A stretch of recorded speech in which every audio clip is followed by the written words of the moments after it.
Okay, so we're starting. It is filming the correct direction. Yay. I'm sorry it was sideways yesterday. Okay. So, I know I say this every time, but this is one of my favorite passages, but for a different reason. Okay? So, in this particular passage, in between, so we just left off with, they brought the fatalis machina. Yes? Okay, the fatal machine. What else did he call it? Something, some monster. Yes? They brought it, the what? The hollow monster. Yes, the Kawu Monstrum, is that what it was? Yeah. Kawu Monstrum, the hollow monster.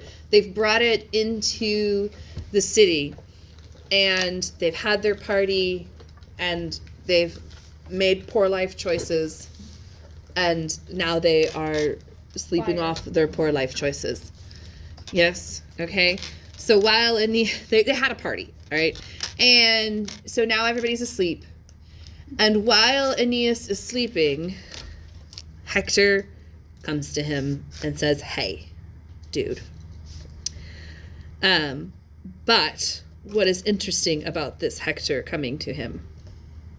Why is it interesting that Hector comes to him in his dream? Hector's dead. Okay, Hector is very dead. All right, and when he sees him, we're going to talk about this a little bit, but Aeneas gets kind of confused because he looks the way he looked before they cleaned him up for the funeral. Okay, so let's talk about what happened to Hector, just to review, in the Iliad. Yes, like, what was it, book 22? Somewhere in there. Achilles killed Hector. And, well, Achilles, with the help of Athena tricked Hector into thinking that his brother Deiphobus was going to stand with him and help him fight Achilles. Just kidding. Deiphobus would never be stupid enough to do that. Okay, it was actually Athena tricking him. So whenever he stopped to face Achilles with, he thought, his trusted brother at his back, he turned around, and it was not his trusted brother. He was gone, and that's when he realized he had been tricked. And then he threw a spear at Achilles, and he missed, and Achilles threw his spear back and did not miss, and then Hector was dead. And so then he took his feet and he bound his feet to the back of his chariot and drug him around the city multiple times while all of the people from Troy were up on the city ramparts just watching. And then he drug Hector's body off to the Greek camp. Did you threaten Carter with that one time? No. You said you're going to tie his body to the back of your chariot. That does not sound like me, Ellie. That does not sound like something I would ever say to a child. I must have been mistaken. I think you are very mistaken. Maybe you dreamed it. For Carson. I don't know why you would have dreamed that. But, anyways, drug his body back to the Greek camp, at which point Priam, with the help of, was it Hermes or Apollo? Because Rick Riordan recently said Apollo and was like, I was pretty sure it was Hermes. We'll have to literally go get the Iliad and check. Anyways, so Zeus sent a person to help Priam sneak into the Greek camp undetected. Like, Priam is the king of Troy. People are going to notice when he comes into the camp, right? Okay, so clearly the gods have to protect him and get him in. And he comes to Achilles and he says to Achilles, please give me back my son's body. And Achilles says, okay, I'll give it back. But first I want you to sit down. And he gave him refreshments. Okay, like he showed him hospitality. And that's whenever the book is getting ready to end, because Achilles is finally doing the right thing. Yes, because remember, I just started the Iliad to, like, we're on the part of the actual Iliad for the Trojan War now with the Wends. So we ended today with Achilles throwing his giant man baby fit, right? And it is the biggest of all the man baby fits in the history of man baby fits. Yes, all right? But when he stops throwing that man baby fit is when the story ends, right? And he stops throwing his man baby fit when he stops being a man baby and starts being a man, okay? And actually not only returns Hector's body to Priam, but actually has his people clean up Hector's body first. so that he doesn't get presented to his mother all bloody and dirty from the dirt and the mud and the blood. But that's not how he appears to Hector or to Aeneas right now.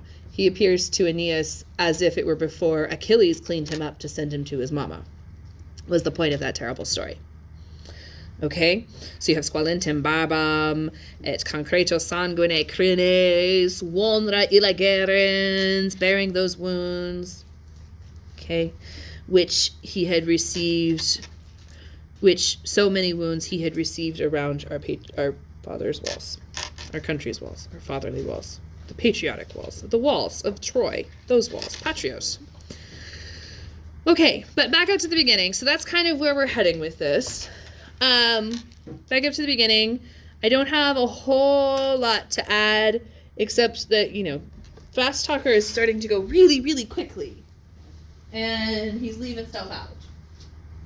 Because hopefully at this point, you're able to recognize the subject and the verb, even if he doesn't mark it. Yes? Okay? So, in that first line, where is my verb? Erat. Very good. I'm tired of blue. I don't want to use blue anymore. Pink! Did you know that fuchsia actually is a color that doesn't exist? Fuchsia? Fuchsia. This is, I'll show you. This is fuchsia. Doesn't exist. Your eyes don't actually know what to do with it because that is not in the spectrum of light. Well, eyes are making blue. Yeah, because your eyes don't know it. So your eyes are interpreting it as like a red, blue, pink thing, but it's actually fake. Not a real color. I was reading that the other day and I was like, that's why fuchsia annoys me. To each their own. It makes my eyes hurt. You just made my brain hurt. What? It's not real. It's not a real color. Not actually in the color spectrum. Not actually in the color spectrum. How's that possible? I don't know. It could be false. That was a Pinterest thing. So, which means it comes from Tumblr. But sometimes Tumblr knows what they're talking about. Okay. So, erat is our verb. We'll use purple. So, if erat is our verb, then where's our subject?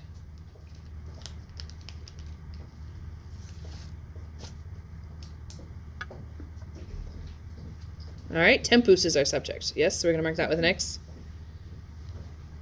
Okay, so it was the time in which, so quo there, in which the first quiet incipit falls for sick mortals. Okay, and not sick like super cool. Do kids still say that these days? Yeah. Okay. But like, weary. Okay, so eye grease there. I'm checking incipit, and I'm not using the most efficient way to do it. Cheaty book is not the most efficient way. Begins. There it is. Begins. I knew that. And,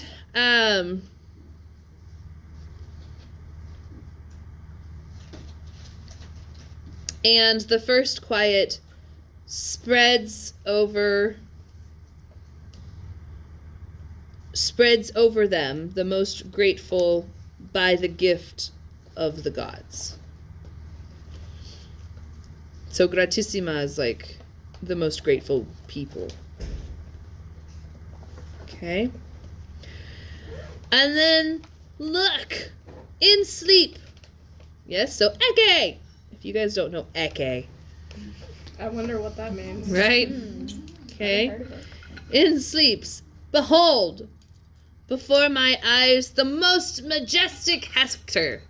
Okay, because Hector is the epitome of prince. Yes, he had it all. The looks, the skill, the kindness, all of it. Okay. I think it's in the Iliad. Yes, in the Iliad, there's a scene where Hector is about to go out to fight, and he doesn't know that it's his last time to go out to fight. But there's a part of his wife Andromache who knows, And she says, please don't go. Like, she's holding their little boy, and he comes up, and he's got his battle helmet on. And little Astyanax gets freaked out, and he's crying. And then Hector and Andromache laugh, and Hector takes off his helmet, and he says, it's okay, little one, it's just your papa. And then he takes him in his arms, and he holds him, and he cuddles him. And Andromache says, please don't go. And he says, I have to, because no one will make my bride a war prize. And then he went out, and he fought, and he died. I don't know why I'm trying to make myself cry, but I'm like over here like, no, but Hector was a really good guy. He was a really good he was an excellent father. He was a dutiful husband. He really was like the full package, you know, the guy who would be king. But Troy fell.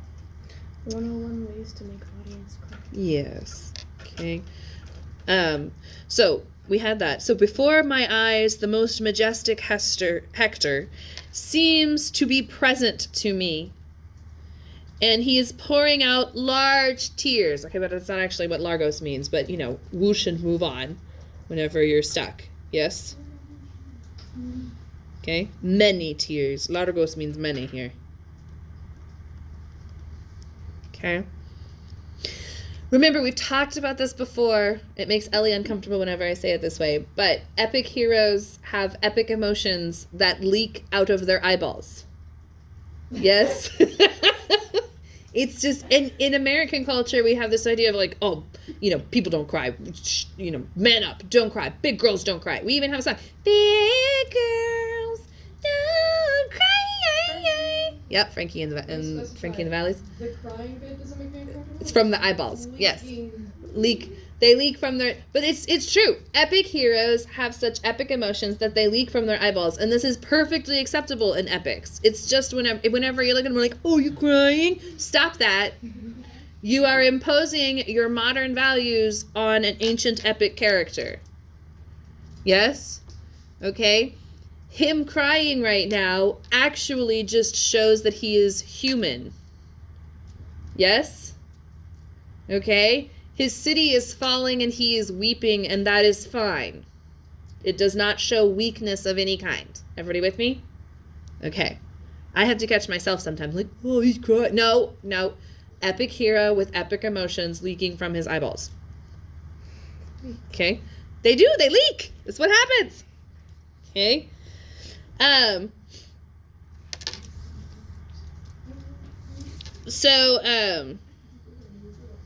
Yes, and he seemed to be present before my eyes, and he seemed to shed large tears, and he having been dragged, so this perfect passive participle, Fast Talker marked it, but he did not take the time to draw your arrow back to Hector. Yes, having been dragged by a two-wheeled chariot, by the chariot, and he looked kind of, so we have kind of like an as he did kind of idea here with Quondam, but it's just as formerly, and he's aterque cruento polvera, he is darkened with bloody dust, gory dust, not the bloody that gets you in trouble in British, like actually like dust and blood mixed together to make like a bloody paste. And then it says entraiectus, meaning pierced, so that's another perfect passive participle, also describing Hector. Having been pierced through swollen, having pierced a strap through his swollen feet, so I don't know why his feet would have swollen after he was dead. It's kind of a misunderstanding of how anatomy works. In fact, it would have been the lack of swelling that would tell us that happened after he died, right? But Virgil doesn't know that, so he's going to say his feet are swollen from where they were dragged, and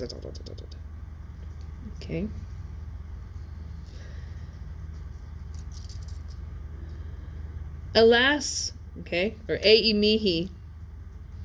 This cheaty book says hei. What? I know. Hei with an H. meaning alas. Let's see what Far says.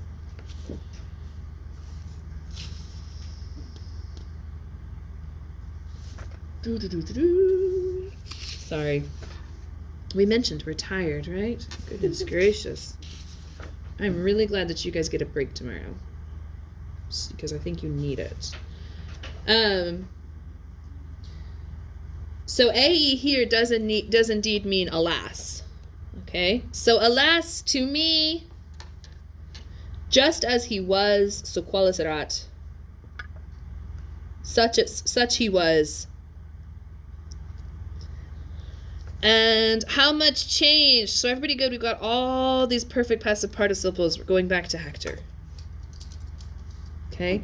How much changed from that Hector who returned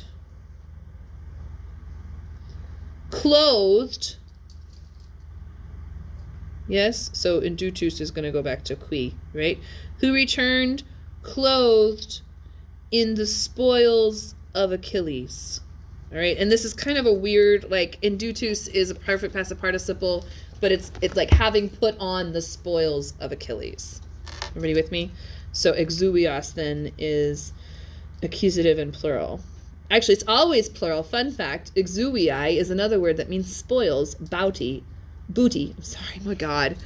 Okay, spoils, booty, sloth? What?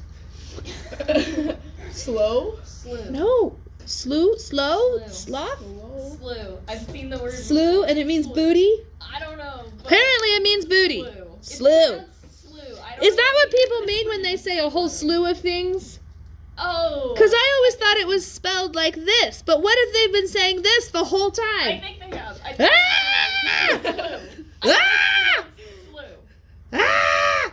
Okay, slew. Having put on the slew of Achilles. Or you could say the booty of Achilles. That's funny too. The booty of Achilles. Okay. Put that on. So, how different he was, or such as he was, much changed from that Hector who returned having put on the booty of Achilles. Remember when he killed Patroclus? It's so funny.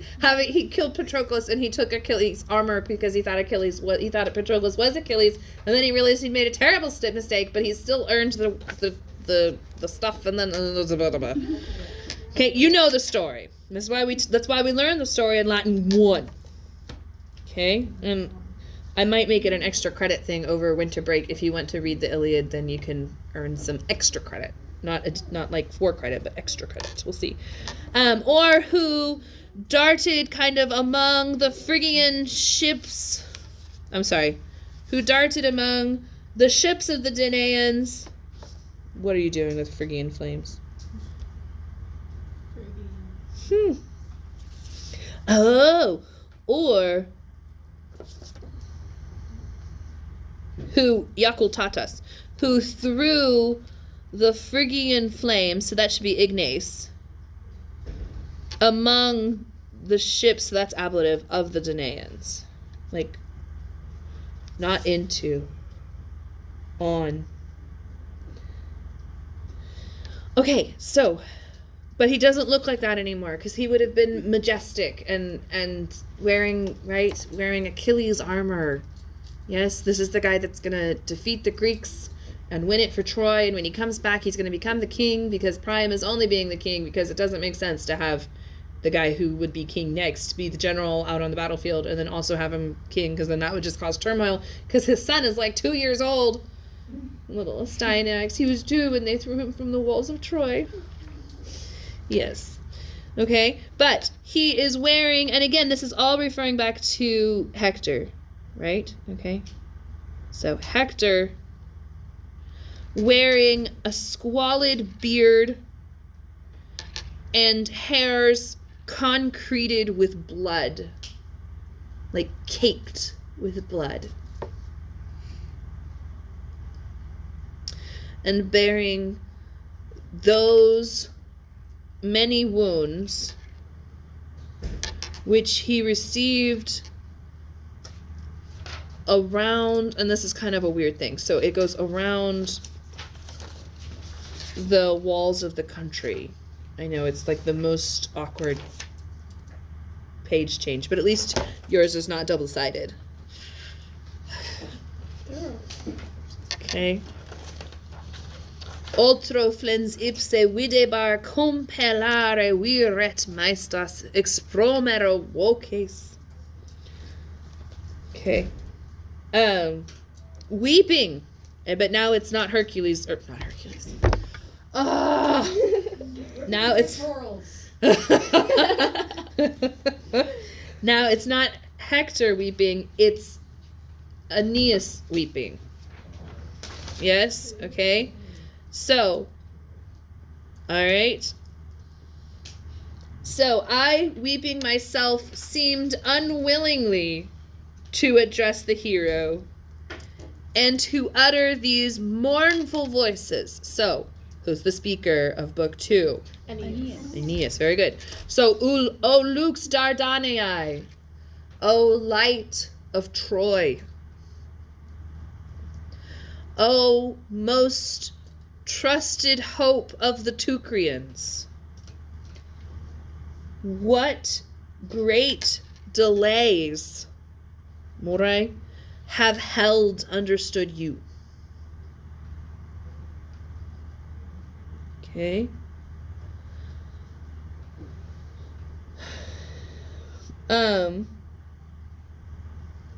Longed for Hector. Yes, expectate Hector. So this is vocative. Yes. From what shores do you arrive? So so think about when the previous time we've had a ghost appear to someone. Why did that ghost appear to Dido? To tell her that he was unburied and that he was dead and that she needed to take her people and her things and go, right? So normally when someone appears to you looking like this in a dream, it's because they're unburied. So that's what he's saying right now. He looks like he hasn't had his funeral rites, even though he has. Okay, so he's like, where have you come from? From what shores have you come? Have you come? And then is this the weird oot that's how? Yes. How, and that's an unusual thing. I don't know how you would know that other than a footnote. Yeah, I don't know how you would know that other than a footnote. So hopefully they would gloss that for you, and if not, we quit. We're going to take our ball and go home. Yes. Farr says to translate it, how gladly. I don't know why he says that. Gladly. Yes. And then Cheaty Book says that. Ah. Cheaty Book. I would probably, like, if someone gave me a passage and didn't gloss it as how, I would translate it as that. Because that's what you translate it as. Unless I'm looking at the wrong oot. I could be looking at the wrong oot. I am not looking at the wrong oot. It is the correct oot.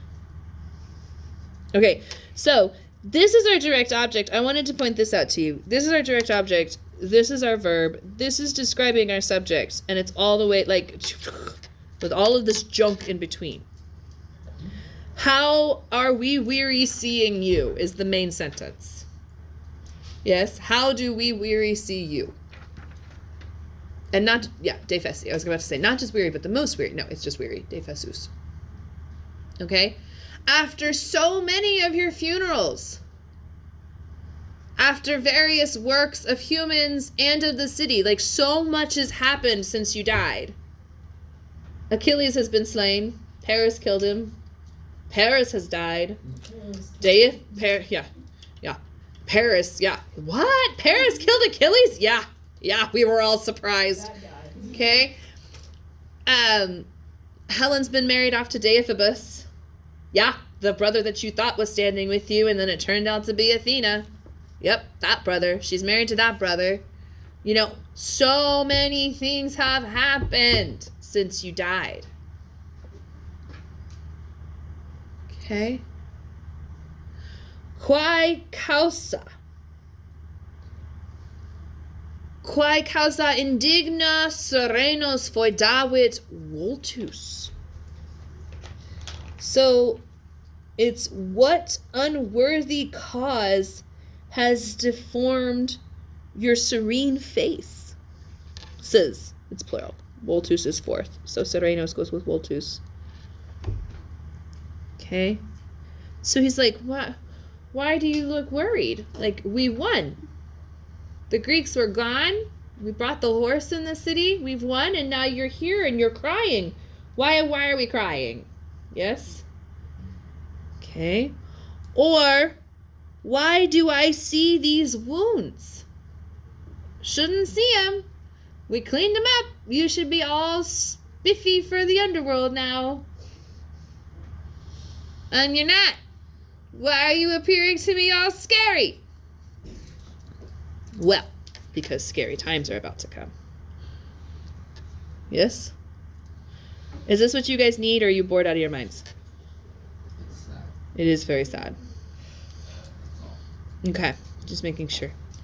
I do not want to waste your time, but at the same time,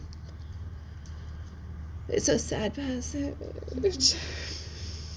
So that guy, nothing. Ille nihil. Yes, so that guy says nothing at first. Nec me quaerentem vana moratur, sed graviter gemitus immo de pectore ducens. Rippling pectorals. It's funny because it always comes up in like the most serious of passages. And then I'm like, rippling pectorals. And it's inappropriate. But it kind of lightens the mood a little bit, yes? Okay. So, that guy said nothing, nor does he delay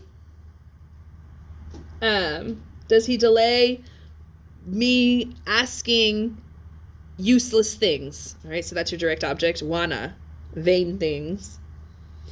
Okay. But heavily, having groaned, was the only way I can translate that. I think it's actually having been groaned, but groaning, right? Okay. Or, no, I'm sorry. That is, darn it, stupid fourth. It's a direct object with ducans. So, leading, but seriously leading groans from his lowest rippling pectorals. What it says? Not really. It says heart, chest. Alas, flee, born of a goddess. Snatch yourself from these flames. The enemy has the walls. Troy falls from the highest point.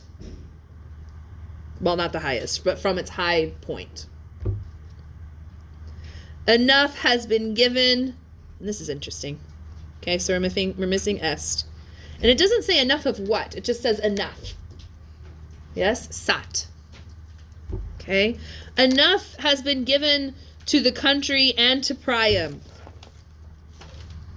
And then one of my favorite lines in all of the Aeneid. Si pergama dextra defendi possent, et iam hac defensa fuissent. So, just on Wednesday, we were doing contrary to facts. Yes? If I were a rich man, and I told you, you use pluperfect, if I were, something would. And then we have pluperfect, if I had, then something would have. Does everybody remember that? Okay. So we have a contrary to fact here, but we have a mixed contrary to fact. If it were possible now, I would have done it when I was alive. Yes? Everybody good with why we have the mixed tenses here? Because normally, everyone okay with possent is imperfect, and fuissent is pluperfect. You're looking at me, Amani. Do you understand why, or do I need to show you? Wait, Okay, good. Possent. Oh, another one? Mm-hmm. Okay, so that's imperfect, and this is pluperfect. So, Hector, is this hubris, or is this just right? He says, if Troy were able to be defended by a right hand, even, we're going to kind of take etiam as even so, it would have been defended by this understood right hand. By this one. So if I couldn't save Troy, you can't save Troy. Okay? Because remember, Hector was, Aeneas is a prince of Troy by marriage. He's not actually a son of Hector and Priam, but I think his wife was a daughter of, not Hector and Priam, Hecuba and Priam. Right.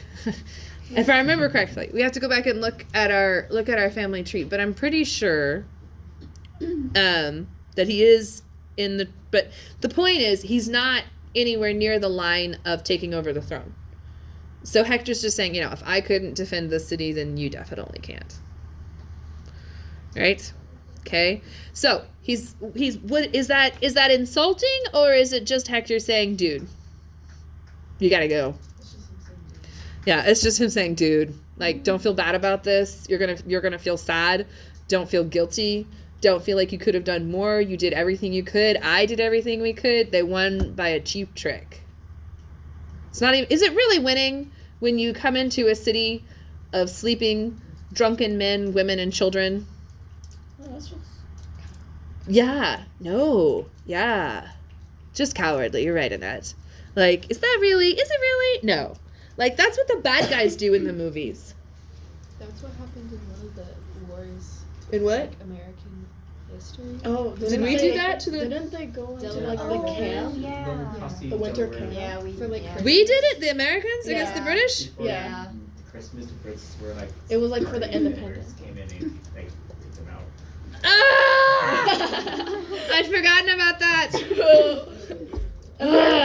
Cowardly. Badly done, George Washington. Badly done. Okay. He says it's... So, but then he goes on. He says, don't feel like you could have done more because you couldn't have. If Troy were going to be defended, it would have been defended by me. So basically he's saying they lost the war when Achilles killed Hector.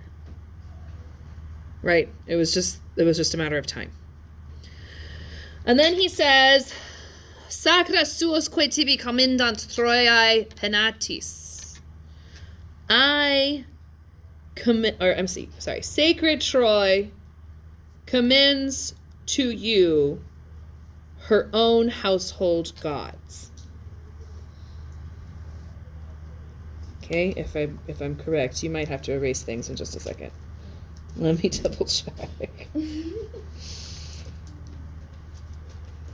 Oh, okay, I'm sorry. Sakura does not go with Troya. Why not? It just means sacred things. So Troy commends, and it's because of the and. Troy commends her sacred things and her own household gods to you. Okay, her sacred things would be the fire. Yes, sorry. My bad. Emily's over here crossing things out. Sorry.